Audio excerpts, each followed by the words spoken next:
Manx Radio Podcasts, powered by Shaw. The Nation Station, Manx Radio. Hello and welcome to the latest look back at Talking Heads. On the programme this week, roadworks in the island's capital, departmental roles for LegCo members, and the regularity of fit for work assessments. Here's Stu Peters with more. Talking Heads, brought to you by Magic Carpets, with the only Carndine design showroom on the island. Is customer service maybe too focused on the younger generation these days? Reports found that almost all baby boomers think customer service is letting them down. The Institute of Customer Service says 1 in 5 older people say that they're stopping buying goods because employees lack the skills to meet their needs. Businesses are now being urged to stop concentrating on younger people at the expense of older consumers. Is customer service too youth-orientated these days? Would you like to see a return to more of the traditional face-to-face interaction? Or is it just a case of businesses moving into the modern age? And some text coming in already. Hi Stu, have you seen or heard the ad for the Underground Sandwich franchise? It says served with a smile, but every time I go in there for a sub, the person that does the smiles must be at another branch. Well, I mean, that kind of customer service is vitally important. You know, it's if you're in the service industry where you're serving food or whatever, a smile costs nothing, and it's going to make you want to go back there. So that is vitally important. I'm thinking about more, you go to buy a telly, and the presumption is that if you're young, you'll be able to assimilate the information more easily than somebody who's of my age. And that seems to be the complaint about it. It's countdown to a special time for families and kids. Forget gifts, they can't sleep, counting every day when they can all stuff themselves with food. No, not Christmas, it's McDonald's reopening, says Graham. Well, I've heard that they might be sending in aid parcels. I don't know. There's a certain do-it-yourself store. The customer service in there is non-existent whenever I've been in, possibly because I've got moobs and not boobs. Do you think? Do you think it's sexism? Stu, I'm sick of the attitude of younger staff. We don't have that, or we only have what's here, which means that I can't be bothered going to look in the storeroom. I'm an Amazon man. No hassle, no snotty teen serving me, says Graham. Stu, I'll tell you something that happened on Thursday last week. This is from Nick, the sweet shop man. Thursday last week, an elderly couple came into the shop and bought a couple of pounds worth of sweets. I helped the lady with the shopping and held the door for the two of them. She said, "This is a lovely shop," and then turned to me and said, "And you have beautiful old-fashioned courtesy." It brought a tear to my eye. Makes it all worthwhile, says Nick. Yeah, doesn't it just? And it costs nothing, does it? A little bit of that. And it's so difficult sometimes to get people to understand the difference. Now, those people will come back and be regular customers now just because of doing the job properly. One thing that annoys me is that when you get to the checkout with your purchases and they say, do you want anything else? I know that they're probably told to ask that, but it's annoying. If I wanted anything else, I would have it in my hand, says Ian. Well, yeah, I'm guessing that a lot of retail businesses, somebody will get to the checkout and hand the thing over that they want to buy and then do one of those, "Oh, and while I'm here," after it's already been rung through the till. So I can see that. Funny experience I had. I went to a supermarket a week ago, got 120 quid worth of shopping, and obviously this is something that staff are trained to do, in that they always circle the savings that you've made on your till receipt. And it's like, "Oh, and today you've saved a penny on 120 quid worth of shopping." Great, fantastic. Would have been better to keep quiet. Have you been to the telecom shop on Saturday? It's filled with teens that only want to sell you the latest phone, can't be bothered to help with any repairs or inquiries. Sadly, the service and attitude leaves a lot to be desired. Facts, says Frank. Well, I suppose that, I don't know if they are on commission or not, but yeah, they'll want to be selling stuff, won't they, rather than answering technical queries that maybe could have been done on the phone. Don't know. Young people don't know anything different. It's only the older generations who in the past did get a reasonable level of service who can compare the good to today's bad. You hardly get eye contact with a lot of service staff now, let alone a hello or a thank you, says Alan. Okay, all right. It also matters how people speak to and treat staff. I've also overheard how people speak to staff if they're foreign especially. I was disgusted and ashamed to call myself Manx after hearing some of the comments. Yes, and they were Manx as well. That's from Dave with a frowny face, doing emoticons today, in plain text. Well done, Dave. Yes, it is. I'll tell you what irritates me. Can I get 2 Big Macs and a portion of fries? No, you can't. You're not coming around the back of the counter and getting it yourself. No, can I have is fine. Please may I have is even better, but no, can I get it's an Americanism, and I find it hugely irritating. Maybe just me. Stu, the only thing that we buy locally is our weekly food shop at Tesco or the Co-op for feeling plush, but all other items, clothing, electrical items, toys for Logan, all online, better prices, no hassles, and it keeps me in a job as I deliver parcels, says Kev. Many shops don't have a storeroom anymore, so often staff can't check out back. That said, good customer service is still possible, and I often encounter it, says somebody else. Stu, I don't like young people saying, there you go, says David H. Oh, first world problems. There you go. Yes, I suppose. And Graham's talking about going and doing his shopping, getting, say, 29 items, and they always say, do you want a bag? Yes, of course. Well, that's because we're all trying to be trained out of using disposable bags these days, and a lot of people carry bags with them, I suppose. Stu, it is may I, not can I. Where were you educated, says David H. May I, can I? Well, yes. All right then, hoist by my own petard again. So may I get? Still irritate. Can I get? No. Can I have? Dunno. Can you? May I have? Yes, of course, are my standard responses to customer requests. That's from Kit the Other. Right then. Stu, a few years ago I was in a clothes shop in town. The two teenage assistants were discussing their night out the previous night. After standing listening to them for a good 3 minutes, I put the clothes on the counter and headed for the door. As I got there, one of the assistants shouted, "Oi, do you want these?" Needless to say, I carried on walking and have not been back, says June. Good for you, June. The only sad thing about that story is that the people who own the shop probably were not the people who were behind the counter, and they would be horrified to know that the staff had let you down in that sort of way, because, you know, shops are there to make a profit, and there is nothing more irritating, I'll grant you that, than going somewhere and the staff are all talking amongst themselves and not serving the customers. It's absolutely horribly frustrating if you're a business owner. So, I don't know what to say about that. Like I say, the business owner, if you knew who it was and you could say, well, actually, I came into your shop the other day to buy a load of stuff, there was a nice bit of profit in it for you, but I decided against it because of your sales assistants. But, I've heard a lot of stories like that. The Nation Station, Manx Radio. How often should fit-for-work assessments be carried out on those with long-term illnesses? The Isle of Man government will review its personal capability assessment system in the near future, apparently. Currently, those with chronic conditions are referred to adjudication officers who decide when and whether a new assessment is necessary. The British government recently announced that those with chronic conditions will not have to prove that they're ill every 6 months.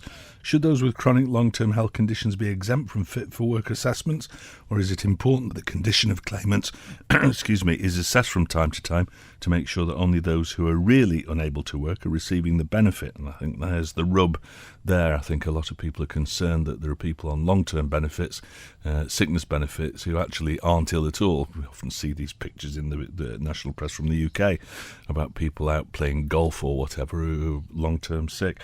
So is it important that that is clamped down on still? Or is it time now to ease these fit-for-work assessments? Tell us your thoughts. Hey boy, assessments should be kept up on a regular basis to prevent benefit fraud, according to Frank. In particular, those who can cycle to the shops, the bookies, the reservoir, the pub, into the DHSS office to scrounge even more unearned handouts. Opinions and facts. We're not doing fracking today.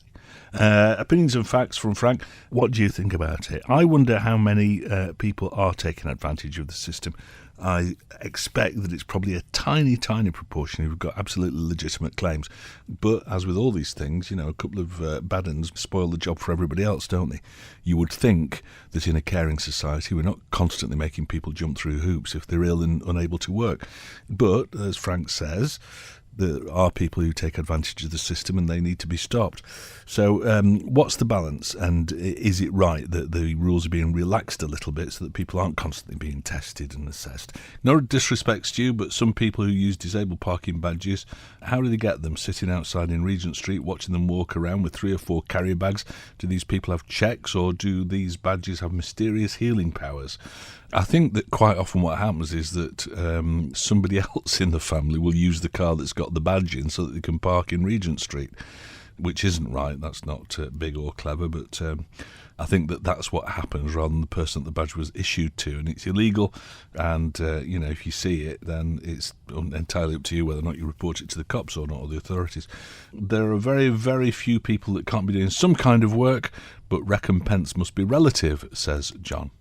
Robin Peel, the assessments have caused a lot of stress for people, especially those with chronic illnesses who only have the prospect of deteriorating.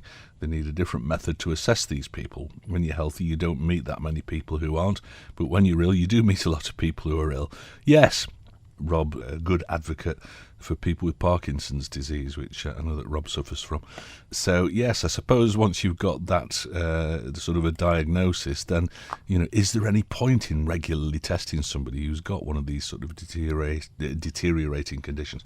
People on benefits aren't scroungers. To Frank, in fact, child benefit and sick pay are benefits too. Don't judge most genuine claimants are fine. As well as testing the unemployed for fitness to work, about testing those in work for competence, says David H. Well, they do. And they fire people who they think, aren't, and then end up paying all sorts of compensation claims. So I don't know what the answer is to that.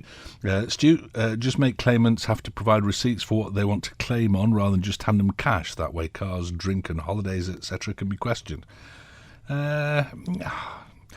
I know where you're coming from on that, but, if somebody's got some sort of an awful condition, then I wouldn't begrudge them a bottle of whiskey or a bottle of wine or something like that. It's up to them, if they'd rather do that than buy food or something else that's essential, then that's kind of up to them, isn't it? Stu, the system's not understandable because to make a judgment you have to know the work the person is capable of when fit. Okay. Your listener Frank is out of touch with reality, says Mike. On social media here in the Isle of Man, there were ill people who were frightened out of their minds at facing these work capability assessments. Many were scared of the postman coming in case there was a letter asking them to attend a work capability assessment. It's putting ill people on trial to be looked at, questioned and judged as if they were benefit scroungers. It's attitudes such as Frank displayed on your show just now that need to be changed, says Mike. I don't know, Mike. I think there are two sides to this. And, if I had something that stopped me from working and I was claiming benefits, I wouldn't have any worries at all about being checked out by people. If it's a genuine claim, then surely you've got nothing to be afraid of. Nobody likes going for these checks, but there are lots of things in life that we have to go through. Don't like doctor's appointments and things, but you've got to do it if you want to stay healthy, I suppose. Or if you've got something wrong, and a work capability assessment is surely the same thing. If you've got something that's stopping you from working, then nothing to fear, surely. Or am I getting this wrong? In the past, an elderly gent had a leg removed. He was told he couldn't have disability benefits for 6 months in case he got better. This was sorted out, but it demonstrates jobs with mentality in government, says G. Yeah, I can imagine that. Well, it might improve. Shouldn't laugh. Why are people on job seekers allowance and long-term sickness benefit allowed to work 16 hours and not affect the benefits? I thought that we were short of money. Yes, we are short of money, aren't we? That's maybe a loophole that ought to be looked at, this thing about, people are allowed to work a certain number of hours and still claim benefits. It should be maybe that, if you're able to work 16 hours, then you can work 35 hours. I don't know. People like Frank are ignorant of the facts and people's claims. It's none of his business. Does he not get sick? I bet Frank's like the majority of people who never claim benefits in their entire lives. So I've got osteoarthritis in my lower spine and it is degenerative. I can't walk great distances but can cycle without too much discomfort. It's my only form of exercise. Wind your neck in, Frank. You don't know as much as you think. Okay, nice that Frank's getting it for a change instead of me. Let's go to the lines. We've got John on. Hello, John. Yeah, I've been very interested listening to the sort of comments you've been getting so far on this subject, and I think, it's very wrong of people to just naturally assume that people who are on long-term benefit are scroungers. Just what it does to anyone on long-term benefit listening to the programme, hearing these sort of comments, I should imagine it's pretty soul-destroying. Well, it's like I said right at the top of the show, John. The problem is that there are always a minority of people who do the thing wrong, who take liberties, and that then, it tars everybody with the same brush, unfairly, of course. Well, yeah, on one level I agree with you, but on another level I think you have to look at this, there's people who actually are, using the system to their advantage. Certainly from my experience, And many of people who potentially been, branded as scroungers have mental health issues, which are seriously undermanaged in the Isle of Man and in the UK as well, as we know. I mean, I watched a programme last night on diabetes, because as you know, I've got type 2. And I was amazed to hear that currently diabetes and the ongoing conditions from diabetes consume 10% of the UK health budget a year, right? And they're growing at such a rate that they just can't cope anymore. But when you think of, that what this programme was saying is bariatric surgery, which is, removing part of the stomach for people who cannot stop eating. Yeah. It costs about £5,000 an operation. But the long-term savings are massive. But there's a culture problem, that somehow the NHS doesn't accept it as a viable way forward, and yet really does nothing else. It's just that classic thing, as I've had said in the past by medical people. You just have to lose weight. Well, it's all very well saying that, but it's not that easy. Now we've got several things. We've just got a new chief minister. We've got a new House of Keys. And this month we've got the Equalities Act coming in. Now, we know that the health service in the Isle of Man is ailing in many ways. I mean, the hope is that can we move forward and start really showing the way and start to engage much more meaningfully with people, really get a joined-up system where the GPs, we've got this, the new way forward to the NHS, which was published on April the 1st, which was an unfortunate date. You wonder whether somebody knows something they're not telling us. And I mean, under that, the chemists are being required to provide medical advice, which the family ones already do. The concern about this new stuff coming through, particularly with the chemists, is that they're talking about reducing the income of chemists by about 12%. So currently, apparently, it's on hold. But it's a worrying thing, because the most useful side of that is the small family chemists are the one that have always given the most support to. Sure. But this, and certainly reading that, having read that report several times, it does seem to, it's this whole follow-on from the New Zealand experience and what the previous head of health was looking at in regard to the systems the Canterbury system that operates in New Zealand. Well, that might get sort of rolled out across all sorts of parts of government now, couldn't it? Well, yes. I mean, this is it, because when you look at the weakness in the way that different government departments are managed. I mean, I mentioned, the whole the section that deals with our family member who's got a learning disability. I mean, it's like every time we talk to them, it's like they're reinventing the wheels. They get new people, new management in, and they just go back to square one and start over. That is irritating, yeah. Oh, it's exhausting. I mean, when you think, God, we're doing this. I mean, we're saying that family carers in the Isle of Man save the government millions of pounds a year. Yeah. And yet we get minimal support from the government departments. We're now having to pay for many of the services that we receive, and the value of them is falling and disappearing all the time. There are so many things like that, though, aren't there, that are irritating, where you think, hang on a minute, if you'd have just written this down in the first place, then you'd be able to refer to the notes and not have to keep asking me the same questions over again. I mean, just down to silly things like you got a computer repair or something, and you explain it to the tech who you take it in and see, and then, of course, you've got to repeat it to somebody else, and then somebody... and I know that it happens an awful lot in any interaction with government departments, doesn't it? Yeah, oh yes. I mean, there is a sort of... It's almost like, you go and work for government and your intelligence drops by a factor of about 90%. Okay. I couldn't possibly comment on that, but I will say thank you for your call, John. Yes, refreshing as ever. Stu, loving the show. I have multiple disabilities. Whilst I'd love to work, what stops me is the lack of provision or equality on the Isle of Man. I have good qualifications in business and admin, but because there's no Disability Discrimination Act, employers are well within the rights to throw my application in the bin simply because I have a disability. That's Dewan in Preston. Okay. Put yourself in my shoes, or shoe, laughing out loud for a day to see how you manage with one leg. It's a pity that some make stupid statements. I don't think any harm was intended. In addition to my earlier text, in fact, I was actually offered incapacity benefit because I was on job seekers for so long, but the reality is that I'm not incapable and I can work. It's just that I'm not allowed to because the government have taken so long in bringing into force Disability Discrimination Act, 21 years after the UK. Abysmal, says Dewan in Preston. Right. Hey boy, Mike should nip down to Ramsey to the bookies in particular and see the electric battery-powered push bikes parked outside, government-sponsored, then stick his head through the door and look at the designer labels. And no, I don't claim, and I'm waiting for 2 new knees and won't get them until I'm at least 65 unless I go private and will have to work until then. Yes, some need benefits and help, but a large amount don't, says Frank. OK, no falling out on the programme, boys. The ones that really annoy me are those who bring disabled granny or grandad out shopping and park in the disabled bays, then leave grandparent in the car while they go shopping. Surely having a disabled person in the car doesn't suddenly stop able people from being capable of walking, says Jenny. It wouldn't bother me particularly, I don't think that, because at least you can see that granny or granddad are getting the benefit of going out and stuff, and it's probably their shopping that's being done for them at the time. So, the fact that you've got the able-bodied person getting out of the car and collecting the shopping is probably a better idea than granny or granddad doing it, I would think. Robin Peel says it's all very well calling for people who are fit for work to be named. If they can, they should be in work. What about naming the hundreds of people who really can't work, who are being tarnished by the accusations about the others? I don't think people are being very even-handed about this.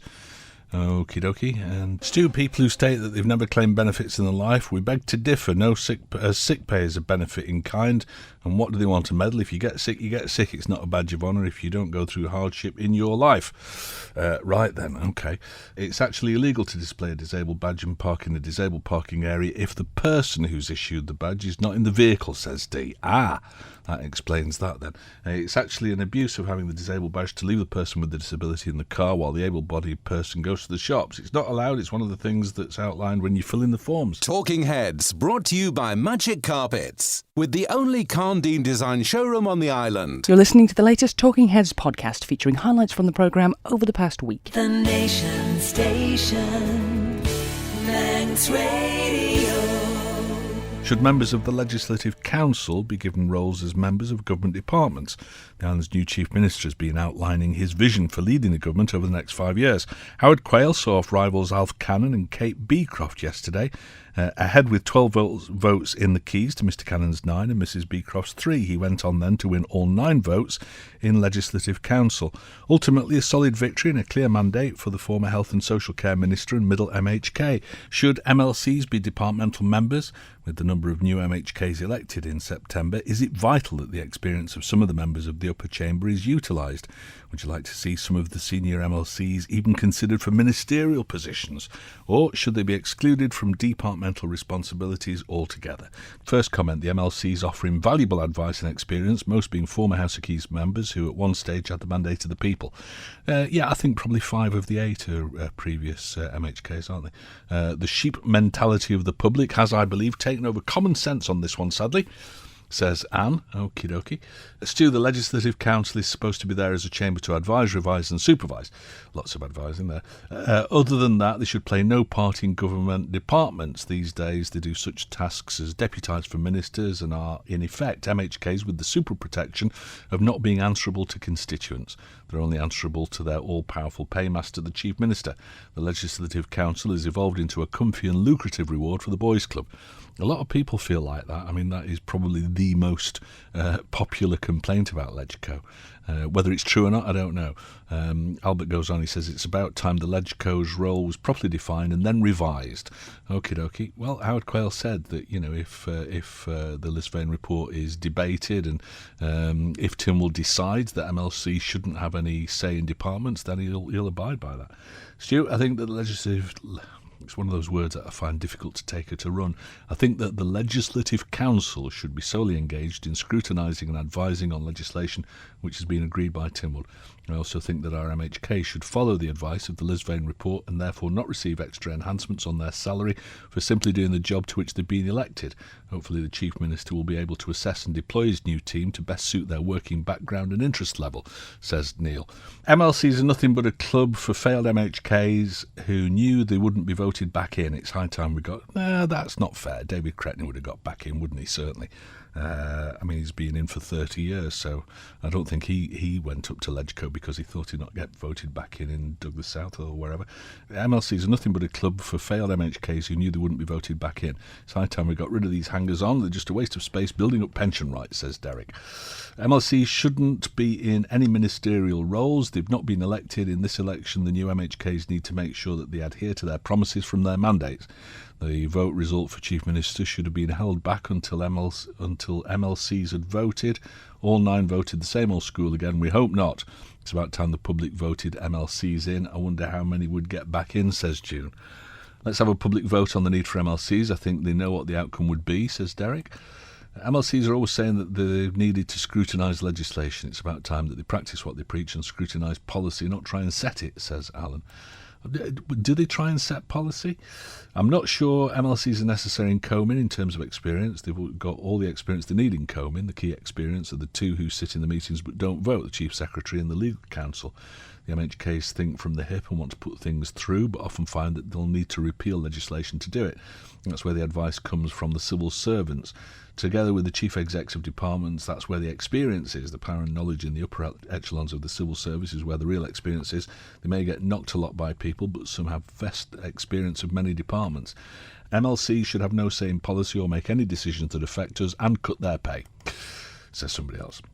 Katie says, I do think that so many new MHKs, plus some that have only been in a little while, we should make use of some of them, MLCs that is. Maybe they could be a minister, but only for a short time. Don't see a problem with them being in a department. Howard has said they would not be ministers. I wouldn't like some of the old MHKs to become ministers. Thank you, Katie. Stu, MLC should advise only. They no longer have a public mandate. Furthermore, they shouldn't be rewarded with cash for favours, says Doug. Agree with Anne, Facebook and Twitter, or man down the pub, has people following like sheep instead of thinking rationally. Yes, you're absolutely right, Liz. Does knowledge and experience count for nothing in this world? MLCs are very useful because they're not elected by the public, so can vote for what's best for the island and not have to butter up to the electorate. Some very, very good points there, Liz. Thanks for getting in touch with us today. And I think you're right. I mean, in this debate about whether or not we should have MLCs who are not elected or should they be elected by the public or whatever, that is a very important differentiator, I think. The fact is that MLCs aren't there because they've been elected by the public, but for exactly that reason, they don't have to keep the public happy, so they can hopefully... perfect world, I appreciate, they can make decisions that maybe people won't like but are the right decisions to make. Forget all the debate about MLCs, let's get new MHKs in place and let's sort the island life out first. Better health, better roads, better broadband, etc. Then start on the rest, says John J. How the heck in their right mind, who the heck in their right mind would take on more work and responsibility and do it for free? Nobody would. The government would come to a standstill, says Dave. Yep, good point. No, Legco should not serve in departments, and let's see how many get jobs in Quayle's government, plus the old guard MHK supporters. Plenty of good newbies to pick from. That's from Scal in Port St Mary. How can MHKs pass legislation to do away with MLCs when their decisions have to be agreed by MLCs? Well, my eyes glaze over whenever Catherine gives me a briefing on constitutional issues. My understanding is that MLCs can't block anything, indefinitely anyway. If the MHKs, if the House of Keys decides that it wants to do something, then they can get it through. Maybe by going for a combined vote in Tynwald, where the MLCs only represent 8 out of the 32 anyway. But the Legco can bounce stuff back to the House of Keys, but only to delay things. I don't think that they have to agree necessarily on any decisions like this. But as ever, I could be wrong. Let's go to the lines. We've got John on. Hello, John. Yesterday, Kate Beecroft, when she realised she wasn't going to get enough support, wanted to opt out. Yes. Now, if she had have opted out, as she is not a fan of Howard Quayle, it's quite likely that everybody the ones that had voted for her, I think there was 3, would have then gone to Alf Cannon. So it would have been 12 each. A completely different scenario. Well, would it though? It would have, if what you say is a draw. It would have been 12 each, and I suspect that Legco would have still voted for the experienced man. So yeah, well, there again, you open another can of worms, because I don't think it should have been up to them. If it was a draw, then it should have gone back to another vote. Well, I don't see what Legco, what they exist for, to be honest with you. Okay. I don't really think it's any... because now we've got the situation we're going back to the situation with the Chief Minister where we've always had for a long time. When the Chief Minister says jump, they all say how high. Yeah, well, yes and no. I mean, the point that you make about Kate Beecroft wanted to pull out, well, yes, but those aren't the rules. It's like me saying, if I'm stopped at the side of the road for speeding, I can't say to the bobby that stopped me, can we just go back 5 minutes and I'll drive down the road slower? No, it's a little bit different, though. I always understood that if they just didn't get any support, it was obvious she wasn't going to get anywhere because maybe they just didn't want a woman in, which I think had a lot to do with it. She had, of course, the option to withdraw before the vote if she felt that was the case. That. And maybe when if she had realised then she wasn't going to get any support or enough support, maybe it would have been better if she'd done. But obviously she didn't realise this because she tried to pull out in the middle. Mm. She asked if she could. Yeah, but, the rules are that you can't. So completely different situation if she had have pulled out. I know what you're saying, I suspect that the result would have been the same. The Nation Station, Manx Radio. Are the roadworks in Douglas causing problems for you? If you drove to work this week, the chances are that you'll have witnessed some fairly drastic traffic in the capital. There have been roadworks and building works all over Douglas, North Quay, Lord Street, Athol Street, Circular Road, causing backups and delays throughout the heart of Douglas. So, are the roadworks in the island's capital causing disruption to you? Are they something that you dread, or are you able to take another route to avoid them? Are roadworks generally something that we all just have to live with from time to time? Talking about roadworks, just been down to Colby, says one of our contributors, traffic lights, then by the Ferry Bridge, then Santon, then Glen Crutchery Road. The only winners are the companies renting these mobile lights out. Well, there you go, silver lining in every cloud, I suppose. Also today, now on the way to the airport, 2 sets of lights and roadworks Santon. On the way to the airport, exasperated taxi driver. We have the tourism prevention department in charge of the roads. Well, they've got to be done, I suppose. Everybody who's stuck in the traffic is part of the problem. Too many people in a car alone. Use the buses. Let the bus drivers do the stressing. If people want the work doing, just stop whinging and let them get on with it. Wait until they ever start the prom, says John. I think I might be long dead before the prom's resurfaced. Stu, I have no problem negotiating the rush hour traffic by bicycle this morning. Oh, yes, of course. Look at you all, mister. Passing some extremely irate and frustrated car drivers en route. I bet that made you happy, didn't it, in your lycra? There are simply too many vehicles on the island. The easiest way to commute around the capital is definitely by bike. Even the Douglas Head Road is manageable in the right gear. Regards from Neil. Well, I've got news for you, Neil. I came to work on my bike today, and Douglas Head Road is manageable as long as you've got a big V12 engine strapped to your frame, which I have. Are the DOI manning the traffic lights at the end of Athol Street during peak periods? This would greatly assist traffic flow in and out. Bet they haven't thought of that, says Baz. I don't know. Why can't the gas people work nights and weekends, asks Dave. They say that they'll get it done as soon as possible, but are they putting enough into getting it done quickly? I don't think so. Good programme, says Dave. Good, thank you. I'm glad you're enjoying it, Dave. Somebody asked this same question yesterday, and the only trouble is that, especially when you're talking about areas like round the North Quay and Athol Street, I think that's more scaffolding work than roadworks, but you've got Circular Road. An awful lot of these areas are quite residential. North Quay, for example, you've got those posh flats at the end there now. You've got all the houses and flats on Head Road, and there's nothing between them and the North Quay to stop the noise. You've got Clinches, that complex has got flats in it. You've got Lord Street, lots of people living along Lord Street there. So if you were to do the roadworks and things at night, it would inconvenience all those people as well. So I don't suppose it's quite that easy a solution to that. Stu, inconvenience due to roadworks? Ha ha ha. Now maybe the rest of the island will get an idea of the inconvenience we all live. We who live inside the TT course endure for 4 weeks a year, says Mal. Now, don't get me started, Mal. When you bought that house, it was probably already inside the TT course, so, it has been here for 100 and odd years.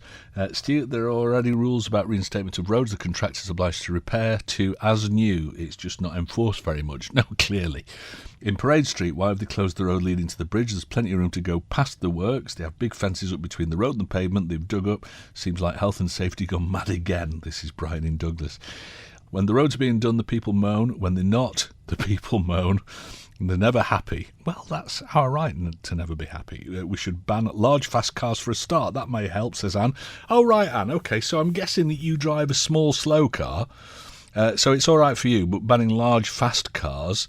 How about small, fast cars? Are they all right? probably get away with it. Eddie in Ronald called, roadworks I wish. Sorry. Yes, I'll reseal that can of worms now then, Eddie.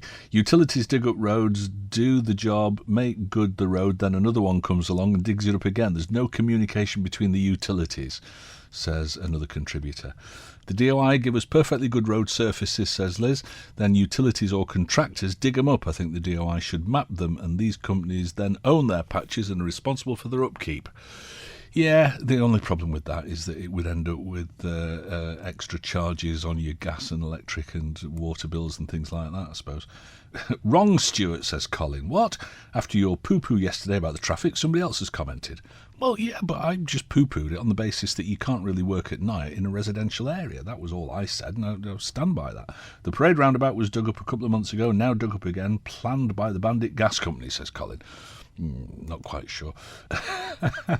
This is from Anne, who said that large fast cars should be banned. She said yes, and drive a small slow car. But she's put kisses on, so we're all still friends. Somebody called, asked the DOI why wasn't the gasworks done at the same time as they refurbished the quay. They spent a lot of money refurbishing it, and now they're digging it up again. They have to close the whole road due to the standard of driving. I wouldn't want to risk working next to some of them. And Stu, please don't take up cycling.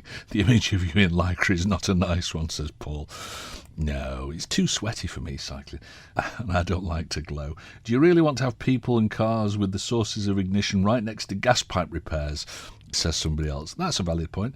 In Santon, where the dual carriageway is, they still put up traffic lights and made it single-file traffic, even though there were 3 lanes of traffic, and once again they were working on the pavement. That from Brian in Douglas. Text in here just says the slog.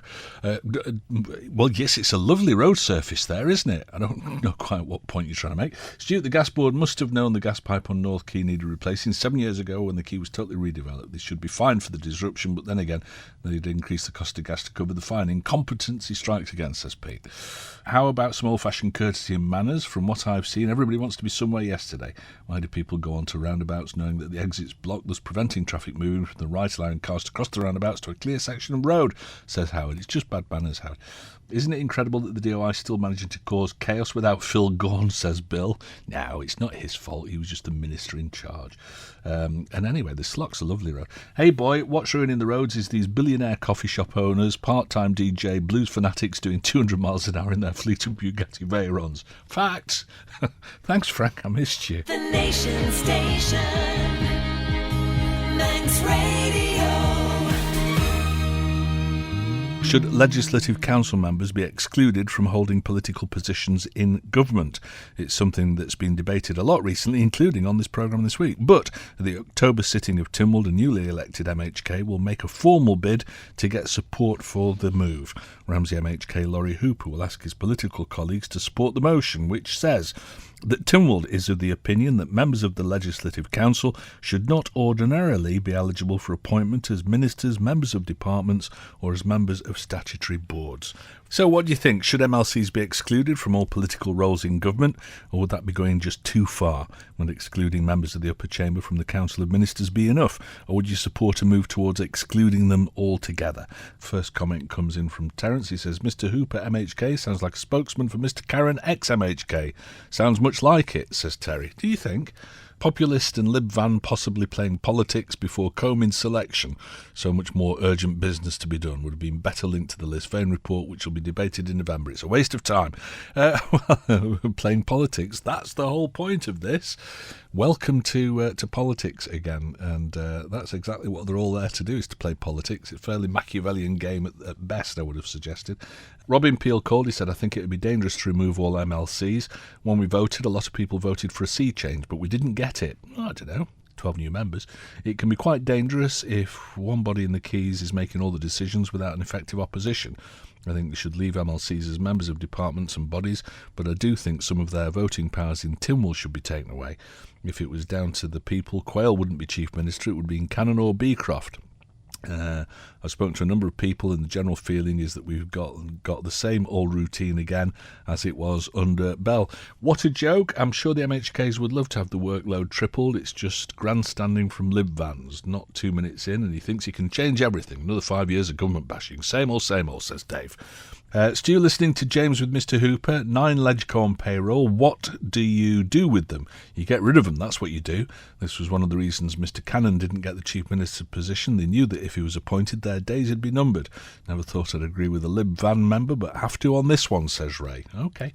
Christine says, Dear Stu, Legco members need to have no involvement in departments if they are to be truly independent. More time on scrutiny would be an excellent use of their experience. However, I think the change will need to be introduced gradually and perhaps should not be started until the new government's been in place at least 6 months. Thank you, Christine. You're asking the wrong questions, according to Paul. The right question is, if the Manx public and their elected MHKs wanted to, could they get rid of MLCs? I'm not saying that they should, but could they, or does Legco hold the final say over its own existence? And if so, should an organisation control its own fate? Well, MLC should be an honorary position, receive expenses only, the exception being when an MLC is needed in a department, says Doug. Okie dokie. Let's go to the lines. We've got Ken on. Hello, Ken. I think it's been a bit previous, of course, doing this on... yes, they are playing at politics, but I can cast my mind back to a few years ago when we had a reform meeting, one of those roadshow meetings in Peel, and I sort of got my hand up and said, well, I'm against, MLCs altogether.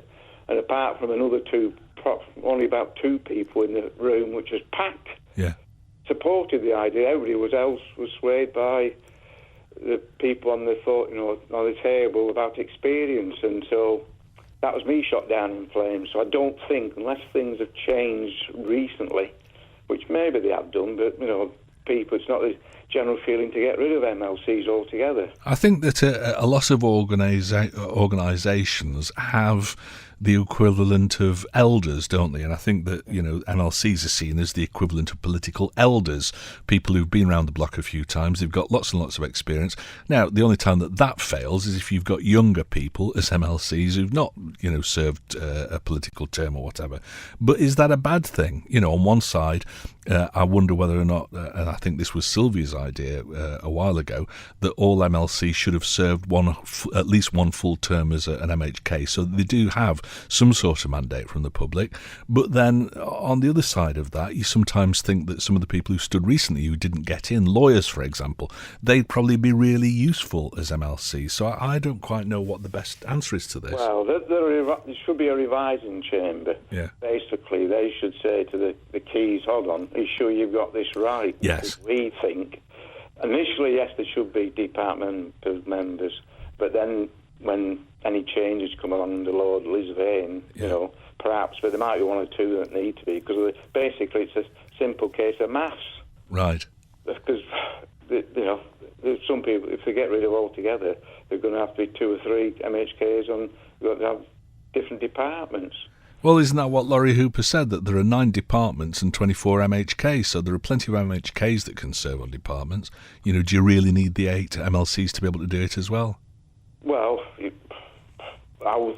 initially, yes, until they get reduced them, because some of them have got 6 members, six ministers and 5 infrastructure. And to be fair, I was arguing that he initially, when Mr. Gorm was on the radio nearly every day, did he have his fingers in was infrastructure too big? Roads, steam packets, and perhaps some of that work should be taken off that department and dished out to somebody else who, I'm not saying going back to a tourist board or something like that, but... Well, this is another part of whether or not, members ought to get the uplift in salary to be a member of a department, because, there are departments that are too big for just one political member, I suppose, aren't there? I think about health and social care, for example. There's so many disciplines within that I wonder whether or not one politician would be enough to keep a political eye on it. But, you're talking to somebody on the phone here who's saying that we should have less MHKs, but perhaps paying more so we get better quality people who are willing to give up businesses. I'm not going to go into... But how would you guarantee that? And how would you... That's the worry, because what you'd still end up with are probably the same people, but you'd be paying them a chunk more money. Yes, that's it. that's really a non-starter. But, it's when you have these things, but also the present Chief Minister's thinking of having, as Alfie Cannon was, about having different sort of committees, forums, or, which are all going to cost money, I presume. I don't know. All right, thank you for your call, Ken. We've got Quirky on. Hello, Quirky. I'm not coming on to defend the MLCs, but I can give it from the horse's mouth as such. Can I say, and put it on public record, I actually supported the MLCs and having an involvement within government. And I'll tell you a couple of reasons why. The major one reason would be is, don't forget, they have no electorate. So when tough decisions are going to have to be made, and they will be, it'll come about because they all want to spend the money that's not there, and we need to keep it for another rainy day. Those MLCs will give a check and a balance to the Parliament. I agree, without worrying about the getting re-elected, yeah. And that's the issue, because when you come towards your 1, 2, 3 years, and then you're into your 4th and 5th, you do get to worry then. And sometimes politicians will make decisions for the good, which will happen in the future. And people won't believe it, but time will tell. But if I could say to people out there too, I says, you look at even the Lord Bishop, and I'll give you that. I would retain him, no problem at all. And the other issue I have was when you have people coming in to be an MLC, why can't we take our time? I always took my time to find out who the person was, what was the reason, what would he give it to the Parliament, and what would he give to the nation? Not what he would do for his own business, or what when these guys want to work 50% for what they did before in the past and 50% for Parliament. It's a full-time job, and it should be there for a full-time job. Okay, but we know then that system's flawed, because there are people who do still carry on the careers and be an MLC. But the cynic in me suggests that maybe you're saying this, David, because you fancy your chances as being elected an MLC. I don't know. Come on. Half the house wouldn't like me anyway. You're lining yourself up to have a go at being an MLC, aren't you? Not really. Not Okay. really, no. No, I'm now 63, so I can look back. I've been out a few times, wander around the countryside, looking at the future. You've got to enjoy your life as well. And politics is very thing. But the final thing I was going to say to you, Stuart, is for those people that do forums and Facebook and thing, do not be nasty to individuals because they do have families and children. It's very discourteous. I'd love somebody to bring an amendment to the harassment bill and have some of these people who are accountable. Yeah. They're faceless individuals who malign people and malign their families, and it's not right. Yep. All right. Well, that's a fair comment. Thank you very much for joining us today, David. Good to hear from you. Enjoying your retirement, I hope. Legco seems to raise so much discussion, says Alistair. There's obviously something wrong with the system. Surely, in view of the public feeling, the time has come for an independent review of how Legco should operate. Well, we had it, didn't we, with Lisvane? I do think there are too many departments. Making them less, or corporatisation, would be a good start. Okay. Stu, I think that the Legislative Council's main role should be to scrutinise decisions made by our MHKs, but I have no problem with them being members of various departments, says Neil. As long as the Lisvane report is introduced and nobody receives extra payment for doing so, well, I hope we aren't going to have another 5 years of personality politics with members hurling point-scoring abuse at each other. Howard Quayle's speech reminded me of the acceptance speech made by Alan Bell, who also tried his best to form an inclusive government. 3 days in, here we go already. Catherine and I were saying that the other day. The public deserves better than this and expect a team effort to take the island forward. Regards from Neil. Thank you, Neil. Some good points. Stu, I firmly believe that membership of one department should be included in every MHK's basic salary, says Elaine H. Now, that's an interesting thought. Yes. I think some MLCs are good and take the job seriously, some not, just like MHKs, I think. Some in the upper house have good qualifications, probably more than some MHKs. Not happy with this election. Kate got 3 votes, yet she was offered a post. Yet she's been offered, has she? Not sure if something devious is going on. I think they should still be in a department and some boards. Who's in charge of health at the moment? Not Howard. Not convinced there would be enough MHKs to go around all the departments, plus half of them are new, says Katie. Most LegCo members have so much experience it shouldn't be wasted, says Anne. OK, good. Stu, it's very strange. I keep hearing Mr. Quayle being bashed on your programme. Most I speak to think that he's the right choice. We always hear vociferous few on the radio. We need MLCs, says Irene. OK. LegCo is the equivalent of the UK House of Lords. They should operate as the same within Manx politics. I think in many ways they probably do, don't they? But we don't have to make them lords. Good afternoon, Stu. LegCo was created by politicians for the enrichment of politicians. Ah, right, OK. And it's high time this anti-democratic pals club was consigned to the dustbin. I'm led to believe that if a sitting MHK is not re-elected, then they're entitled to a 20 grand tax-free payoff. Thank you very much. I'd therefore be unsurprised if this nice little earner also applied to the sycophants in LegCo, says Brian. I'm not sure. I know that if you stand to keep a seat in politics and you lose it, I think you get 6 months' salary. Whether or not that happens in LegCo or not, I don't know, to be honest. As we don't have an opposition party, it's important for the MLCs to take on this role, so need to be separate from the government and just take on the review and scrutiny role. I suspect that Comyn will not be in favour of this change, as they're in a better position to get the policy accepted if everyone is in the government. Lord Lisvane gave it as 85% in government. Because of this, the policy review committees are in effect controlled by the government but need to be totally independent, which this change will achieve. If the MHKs are relieved from the scrutiny role, then their workload should not change, even if they have to fill all the government jobs. That from David. Thank you very much, David.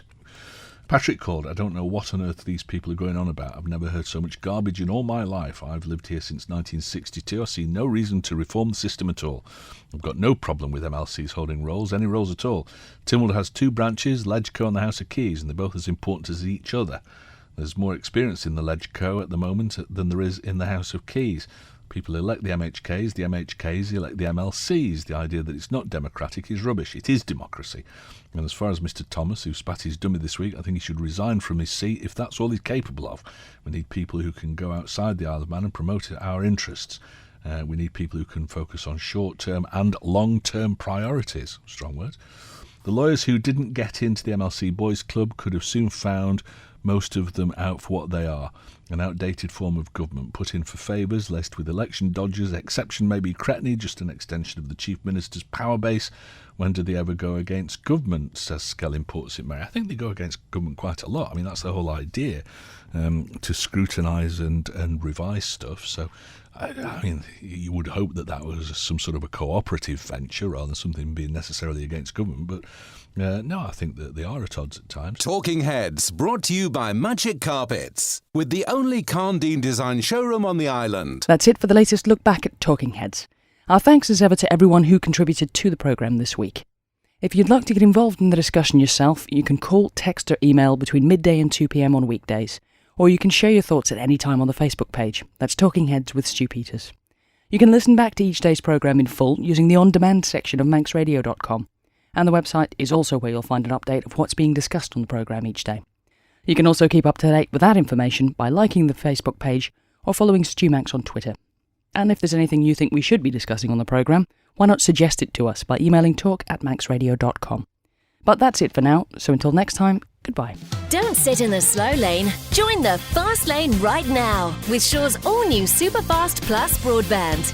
Enjoy more bandwidth, amazing speeds and the best value on the island from just £23.95 per month. So don't be left behind. Get a piece of the high-speed action with Superfast Plus broadband from Shaw. For details, visit our stores in Douglas, Ramsey and Port Erin or click shaw.com. Love being Shaw. Terms and conditions apply.